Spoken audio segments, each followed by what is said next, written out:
How's it going, everybody? My name is Not and today we're going to be going over the Killzone stuff that has been added to this game.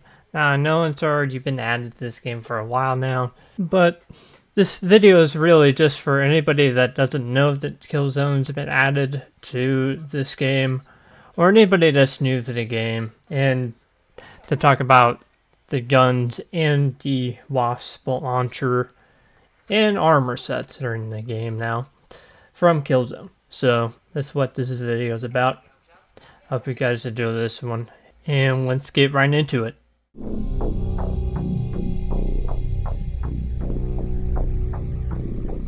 Alrighty, so first things first, let's go over the armor sets. We're going to talk about the AC2 armor set, starting off with the armor itself. It is a light armor type, 50 armor, 550 speed, 125 stamina, and that's pretty much it. Moving on to the next armor piece. Next thing we're going to talk about is the AC2 Killzone helmet. Its armor is 100, speed 100, stamina 100, passive standard issue. So nothing too special about helmets, at least as of right now. There's no any passives or anything like that to this helmet. One last thing I want to talk about is what the armor has. It provides 50% resistance to fire, gas, acid, and electrical damage. There's one thing to note about the AC2 armor set from Killzone. They added it to the game for everybody for free, so you should get this armor set for free.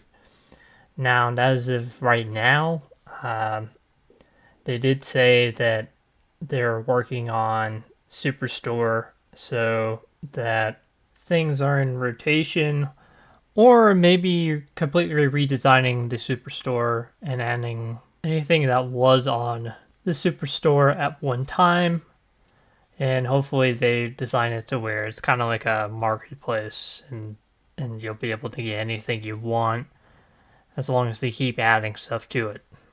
Like maybe things from other games besides Killzone or something like that would be pretty cool.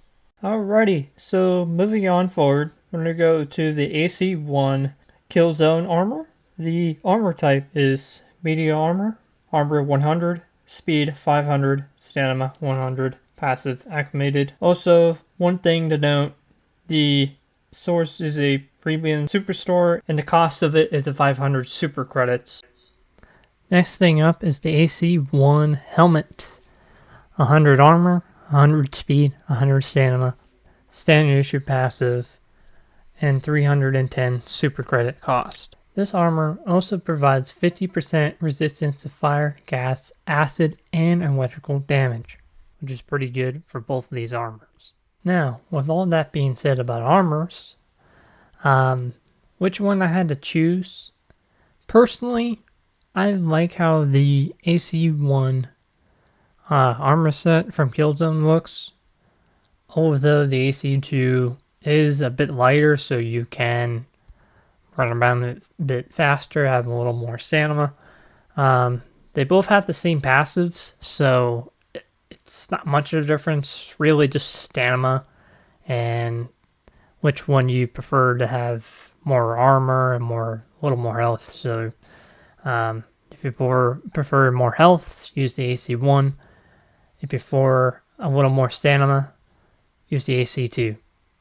That's really all I gotta say about the armors. Now let's talk about the weapons.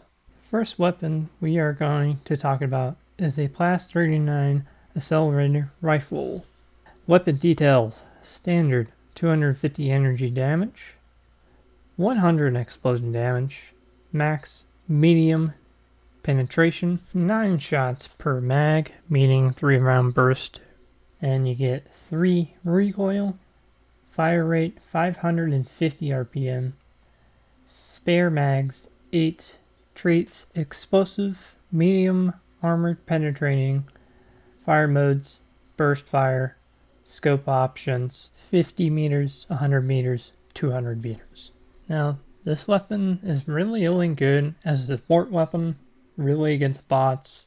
There's quite a bit of damage. You can usually take out most medium armor enemies. This gun is really only good against the automatons from longer ranges. You can use it up close, but I wouldn't really recommend using this gun any further than medium to long range. Moving on forward, we're going to go to the next weapon here. We're going to talk about the StA-11 submachine gun.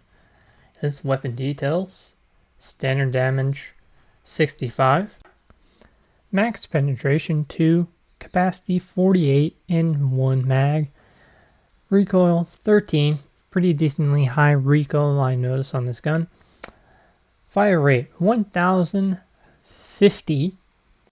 It does have up to 7 mags. It could be 8 with the armor passive.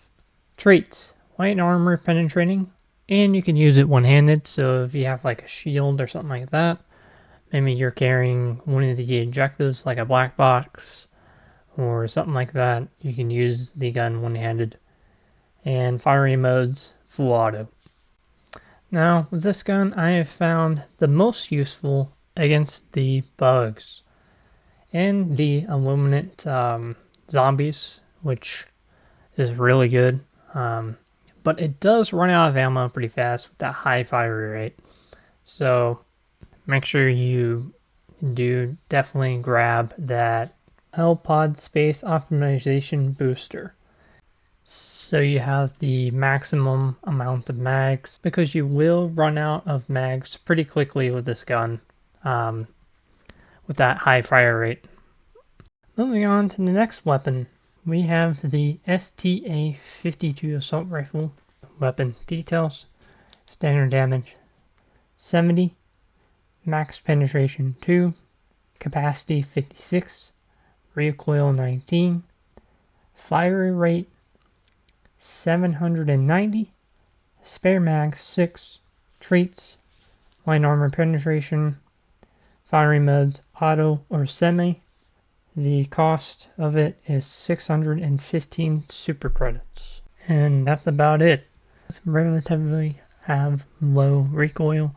It's probably my favorite weapon out of the other two, just because it has overall best recoil, max damage potential. Even though the sniper does do medium armor damage, I prefer the assault rifle over the sniper, just because the assault rifle has more uses in terms of situations you'll be in. I'd rather use like a rocket launcher for a support weapon or something like that. The assault rifle is good against all 3 enemy factions. It's a well-rounded weapon, and it's my overall pick out of the other 2. Moving on forward, the W.A.S.P launcher. Starting off with the weapon details: standard 200 projectile damage, 600 explosion damage, max penetration for anti-tank, capacity 7, spare mags 5, firing mode burst and artillery. Permit type supply, unlock level 20, unlock cost 12,000, requisition. Traits: support weapon, Hellpod, anti-tank, backpack, stationary, reload, and stratagem code: down, down, up, down, right. My thoughts on the W.A.S.P launcher: it's overall a pretty good support weapon.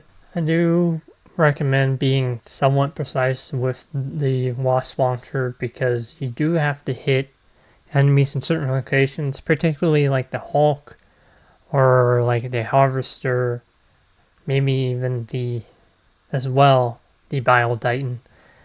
Bile Titan can take up quite a few hits if you don't get a direct shot towards its head.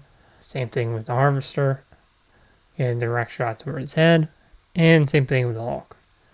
Unless you shoot a bunch of shots into the back of the Hulk. Otherwise, really only use the W.A.S.P launcher against medium armor enemies.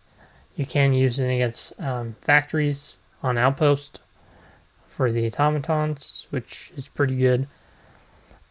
Honestly, it's a pretty good weapon overall against anything medium armor.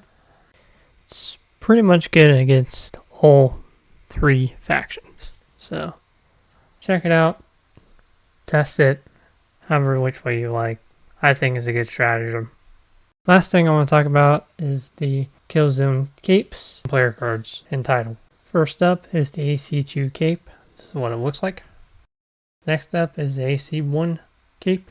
It costs 310 super credits. Next up is the player card. It costs 90 super credits. Strength and Our Arms.